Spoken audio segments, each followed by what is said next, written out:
नमस्कार, मैं डॉक्टर मनोज श्रीवास्तव चौधरी चरण सिंह विश्वविद्यालय मेरठ के पत्रकारिता एवं जनसंचार विभाग से हूँ और आज हम बात करेंगे जनसंचार के बारे में। जैसा कि हम सभी जानते हैं, संचार का एक महत्वपूर्ण प्रकार जनसंचार होता है और जनसंचार एक इस प्रकार का संचार है कि जब हम बहुत ढेर सारे लोगों तक अपनी किसी बात को पहुँचाते हैं और वो बात एक संदेश के रूप में होती है। अपने उद्देश्य की प्राप्ति के लिए हम उन अपने विचारों को बहुत बड़े जनसमूह तक, जो कि बिखरे हुए होते हैं, फैले हुए होते हैं, एक दूसरे से परिचित नहीं होते हैं, उन तक हम जब संप्रेषण करते हैं तो उसे हम जनसंचार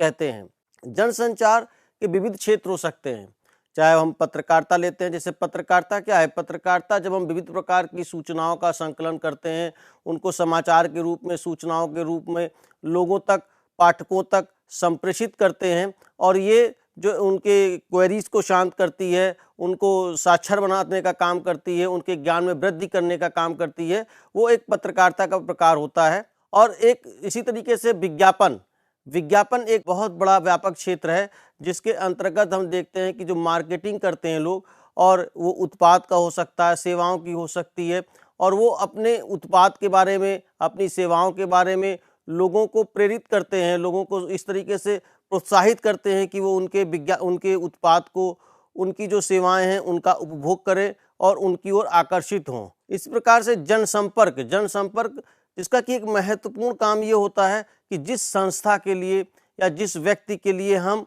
कार्य कर रहे हैं उसकी छवि का निर्माण करना, और ये एक प्रकार से लोगों के बीच में जाकर के, वो चाहे आंतरिक लोग हों चाहे बाह्य लोग हों, उनके बीच में जाकर के उस संस्था की रेपो को डेवलप करने का काम करते हैं। इस प्रकार से जनसंपर्क भी एक बहुत बड़ा क्षेत्र है जो कि जनसंचार के काम आता है। इसी तरीके से फिल्म मनोरंजन का तो साधन होती हैं, उसके साथ सूचना और ज्ञान में वृद्धि करने का भी, लोगों को प्रेरित करने के, लोगों को जागरूक करने, समाज को एक दिशा देने का काम भी करती हैं। ये भी जनसंचार का एक बहुत बड़ा क्षेत्र माना जाता है।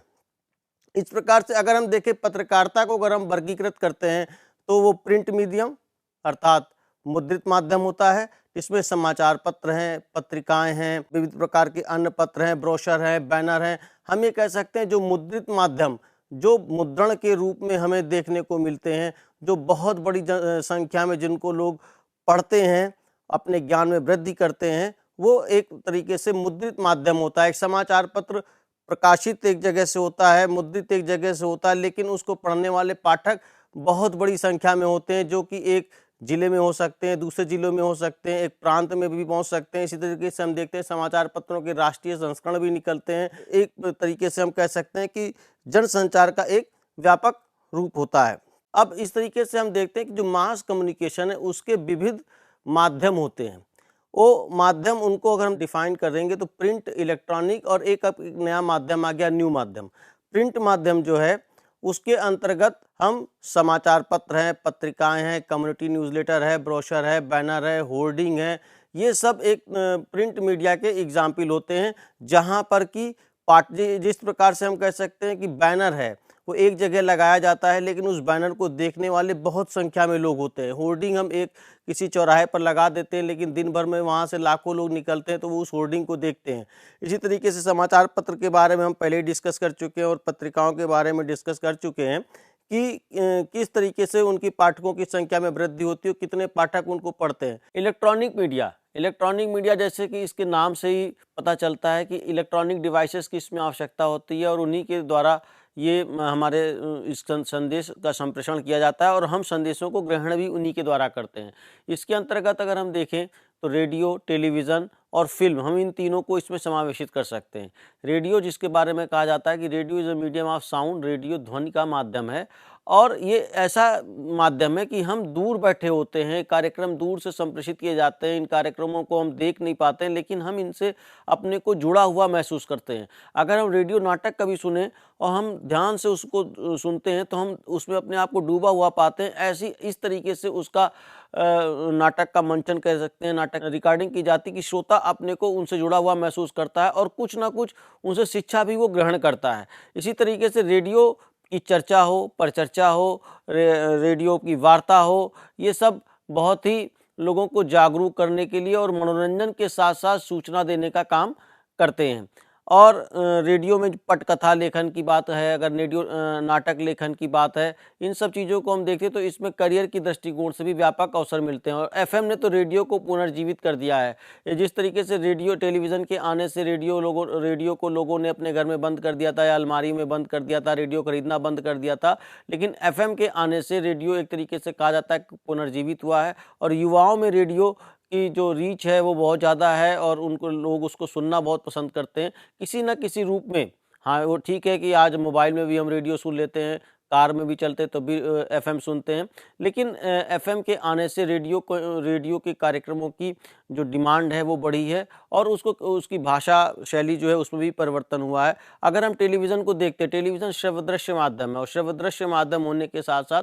ये बहुत ही प्रभावकारी माध्यम है और इससे दर्शक अधिक से अधिक जो प्रभावित करने की क्षमता अगर किसी माध्यम में पाते हैं तो टेलीविज़न है। श्रव्य-दृश्य माध्यम होने के साथ ही साथ इसकी अब पहुँच घर-घर तक हो गई है और इसकी व्यापकता को देखते हुए जिस तरीके से चैनल की बाढ़ आई है, जिस तरीके से चैनलों की संख्या में वृद्धि हुई है, जिस तरीके से टेलीविज़न की खरीद में वृद्धि हुई है, वही कहा जा सकता है निसंदेह कि टेलीविज़न बहुत ही उपयोगी और प्रभावी माध्यम है। फ़िल्म की अगर हम बात करते हैं तो फ़िल्म जहाँ की केवल मनोरंजन का साधन मानी जाती है, अगर हम देखते हैं तो समाज को उसने एक तरीके से जागरूक करने का भी काम किया है, चाहे वो शिक्षा के प्रति हो, चाहे सामाजिक कुरीतियों के प्रति रहा हो, चाहे वो दहेज प्रथा की बात करते हैं उसके प्रति रहा हो, हमारी लाइफ स्टाइल को बदलने का रहा हो। तो इन सब तरीके से अगर हम देखते हैं तो फिल्मों ने भी बहुत महत्वपूर्ण भूमिका निभाई है और अब एक नया माध्यम आया जिसको हम न्यू मीडिया बोलते हैं। ये बेसिकली नौ माध्यम अभी कुछ दिनों से हम देखते हैं 20 साल पहले 15 साल पहले से इसका जो रीच है वो बढ़ी है और ये इंटरनेट बेस्ड कंप्यूटर बेस्ड माध्यम है और इसमें जो भी है कि हम एक तरीके से पूरा विश्व ग्लोबल विलेज बन गया है। विलेज का कॉन्सेप्ट इस तरीके से आता है कि जिस तरीके से गांव में कोई भी घटना होती है और पूरा गांव उससे परिचित हो जाता है, उसी तरीके से पूरे विश्व की घटना, विश्व के किसी भी कोने में घटित हुई घटना पल भर में इस इंटरनेट के माध्यम से हम तक पहुंच जाती है। और ये इंटरनेट जो है इसने ग्लोबल विलेज का जो कॉन्सेप्ट मैक्लुहान ने दिया था वो इंटरनेट इसको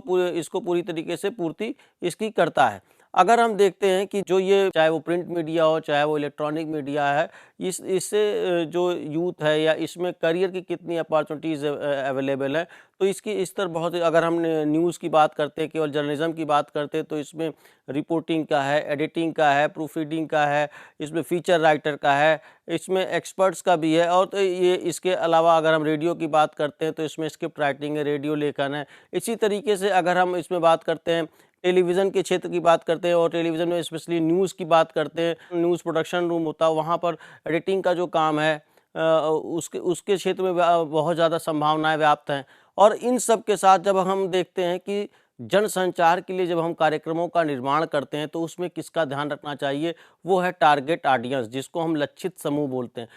किसी भी कार्यक्रम की सफलता इस बात पर निर्भर करती है कि वो अपने टारगेट ऑडियंस को कहाँ तक उसकी जो आकांक्षाएं हैं उनकी प्रतिपूर्ति करता है। वो टारगेट ऑडियंस रीडर हो सकते हैं, पाठक हो सकते हैं, वो श्रोता हो सकते हैं, दर्शक हो सकते हैं और इंटरनेट के हमारे वेब यूज़र हो सकते हैं। अब अगर हम बात करते हैं कि इनकी रिक्वायरमेंट को हम फुलफ़िल कैसे कर सकते हैं, तो अगर हम कोई भी कार्यक्रम बनाया जाता है तो पूरी जनता के लिए नहीं बनाया जाता है। अगर हम वो अपने जो हमारे जो लक्षित समूह है जिसके लिए हम उस कार्यक्रम का निर्माण कर रहे हैं, हमें उनकी आयु को, उनके ज्ञान को, उनकी संस्कृति को, उनके धर्म को, उनकी बौद्धिक क्षमता को, उनका जो भौगोलिक परिवेश है उनको, इन सब चीज़ों को ध्यान में रखते हुए अगर हम कार्यक्रम का निर्माण करते हैं तो